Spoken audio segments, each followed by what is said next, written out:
तोंडावर पडून जोरदार मार खाऊन देखील काही झालंच नाही असा आविर्भाव आणणे म्हणजे काय याचं उत्तर जर हवं असेल तर पाकिस्तानी लष्कर प्रमुख मुनीरला दिलेली बढती आपण बघितली पाहिजे. पाकिस्तानी लष्कर प्रमुख असे मुनीरला फील्ड मार्शल म्हणून बढती देण्यात आलेली आहे.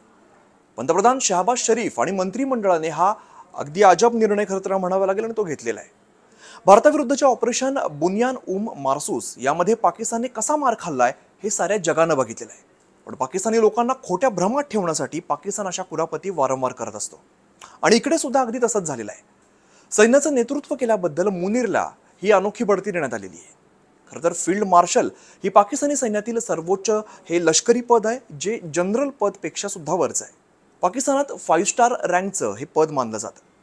तर पाकिस्तानच्या इतिहासात आसिम मुनीरच्या आधी 1959 मध्ये आयूब खानला फील्ड मार्शल बनवण्यात आलेला होता. असो, पण परीक्षेमध्ये नापास झाल्यावर आपणच आपला पहिला नंबर आला असं सांगून स्वतःचा सत्कार केल्यासारखी घटना आहे.